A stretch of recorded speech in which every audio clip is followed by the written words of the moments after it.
শুনেছি যে আন্ডারওয়ার্ল্ডের সন্ত্রাসীরা যখন জেনেছে যে আমি এলাকায় নির্বাচন করব, ইতিমধ্যে তাদের মধ্যে একটা আতঙ্ক ছড়ায় পড়ছে যে মামুনুল হক সাহেব যদি এলাকায় নির্বাচন করেন, এমপি হন, তো এই এলাকায় আমরা আগের মতো আর সন্ত্রাসী করতে পারবো না। আমার আত্মবিশ্বাস যে এই যে মোহাম্মদপুর, এটা বিভিন্ন দিক থেকে নানা ধরনের সংকটে আবর্তিত একটা এলাকা।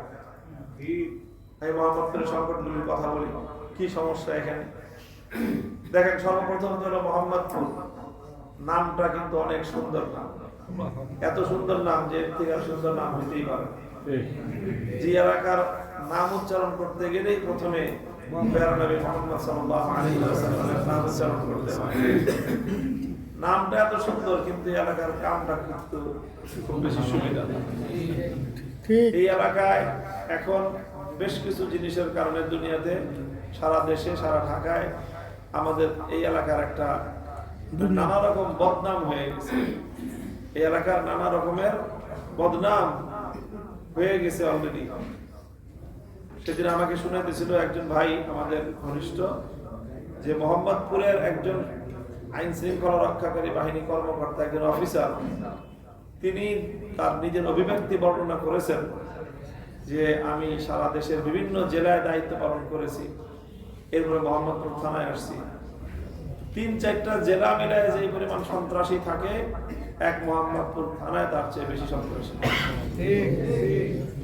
এই হলো তার একদম, এটা আমার কথা না, এটা একজন পুলিশ অফিসারের কথা। এই যে সর্বশেষ গত ডিসেম্বরের 12 তারিখ বাংলাদেশের একজন বিপ্লবী যোদ্ধা, জুলাই বিপ্লবের অন্যতম সম্মুখ সারির পরিচিত মুখ শরীফ ওসমান হাদিকে গুলি করছে এবং শেষ পর্যন্ত তিনি শাহাদাত বরণ করেছেন। মনে আছে? সারা দেশের মানুষের হৃদয়ে রক্তক্ষরণ হয়েছে। লক্ষ লক্ষ মানুষ শুধুমাত্র তার জানাজায় শরীক হওয়ার জন্য জাতীয় সংসদের দক্ষিণ প্লাজায় একত্রিত হয়েছে। মানিক মিয়া মিনু এই মাথা থেকে ওই মাথা ভরে গেছে। ঐতিহাসিক এক জানাজার মাধ্যমে তাকে বিদায় দেওয়া হয়েছে।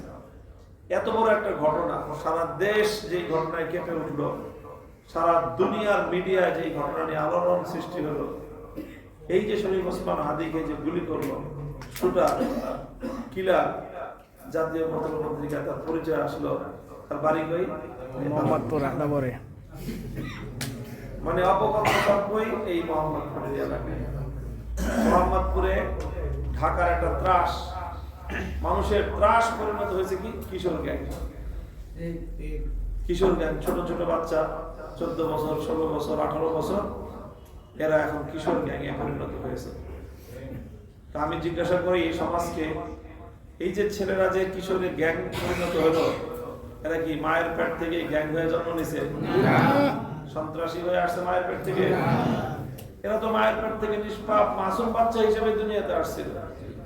এদের হাত থেকে পড়ালেখার কলম কেড়ে নিয়ে এদের হাতে পিস্তল তুলে দেয় কারা? এদের হাত থেকে পড়ালেখার বই খাতা কেড়ে নিয়ে এদের হাতে পেনসিলিন, বাবা, ইয়াবা, তারপরে এই সকল হিরোইন, এই সকল মাদকের এই পুটলিগুলো, গাজার পুটলিগুলো এদের হাতে তুলে দেয় কারা? তারাই মূলত এই কিশোর গ্যাংকে ধ্বংস করে, যারা নিজেদের রাজনৈতিক স্বার্থে নিজেদের লাঠিয়াল হিসাবে ব্যবহার করার জন্য আমাদের কোমলমতি এই সকল শিশু কিশোরদেরকে অন্ধকারের পথের দিকে ঠেলে দেয়। দেখেন, যারা এই সমস্ত কাজ করে এদের অধিকাংশই এদের পোলাপান বাংলাদেশে পড়ে না, থাকেও। এদের পোলাপান থাকে লন্ডন, আমেরিকা, কানাডা, অস্ট্রেলিয়া, ইউরোপে। নিজেদের পরিবার পরিজনকে ওখানে পাঠায়, নিজে এখানে পলিটিক্স করে, রাজনীতি করে, আর এই সকল গরিবের সন্তানদেরকে নিজের রাজনৈতিক হাতিয়ার হিসেবে ব্যবহার করে। জমি দখল করবে, গরিবের পোলাপানকে ডাকে, মাস্তানি করবে, চাঁদাবাজি করবে, সন্ত্রাসী করবে। এই সকল ছোট ছোট বাচ্চা যারা অবহেলায়, অনাদরে, গার্জিয়ান নাই, এরকম ভাবে যে সকল ছেলেপেলেরা বেড়ে ওঠে, তাদেরকে এই সমাজপতিরা, সমাজের অসাধু নেতৃত্ব, তারা এই সমাজের কিশোরদেরকে ধ্বংস করে, নিজেদের স্বার্থ উদ্ধার করার জন্য এদের ভবিষ্যৎকে নষ্ট করে এদেরকে অন্ধকার পথের দিকে ঠেলে দেয়। তারপরে তো আছেই সন্ত্রাস, চাঁদাবাজি সহ নানা ধরনের অপকর্ম, মাদকের সংকরাজ্য হয়ে গেছে আজকে মোহাম্মদপুর এই অঞ্চল। আমি আত্মবিশ্বাসী, যদি আল্লাহ পাক রব্বুল আলামিন আমাকে এই এলাকার দায়িত্বশীল বানান, তাহলে ইনশাআল্লাহ এই সকল সংকট, সন্ত্রাস, চাঁদাবাজি এবং এই সকল কিশোরদেরকে বিপদগামী করার যে অপতৎপরতা, এটার মোকাবেলায় ইনশাআল্লাহ আমি বলিষ্ঠ ভূমিকা পালন করতে পারবো বলে আমার আত্মবিশ্বাস আছে। ইতিমধ্যে আমি শুনেছি যে আন্ডারওয়ার্ল্ডের সন্ত্রাসীরা যখন জেনেছে যে আমি এই এলাকায় নির্বাচন করব, ইতিমধ্যে তাদের মধ্যে একটা আতঙ্ক ছড়ায় পড়ছে যে মামুনুল হক সাহেব যদি এলাকায় নির্বাচন করেন, এমপি হন, তো এই এলাকায় আমরা আগের মতো আর সন্ত্রাসী করতে পারবো না। আল্লাহ এবং আসলেই আমি বিশ্বাস করি যে ইনশাআল্লাহ আল্লাহ পাক রব্বুল আলামিন জাতীয় রাজনীতিতে আমাকে যে অবস্থান দান করেছেন, আমার এই এলাকায় সন্ত্রাসীরা সহজে সন্ত্রাস করে, চাঁদাবাজরা সহজে চাঁদাবাজি করতে পারবে না, কারণ আমরা এদের বিরুদ্ধে সামাজিক প্রতিরোধ গড়ে তুলব। আইন শৃঙ্খলা রক্ষাকারী বাহিনীদের ভূমিকা পালন করবে। এরপরে এই এলাকার আরো উন্নয়নের জন্য আজকে এই যে বিস্তীর্ণ এক এলাকা, এটা একটা হাজার হাজার মানুষ তারা মানবেতর জীবন যাপন করে এই বস্তিগুলোতে।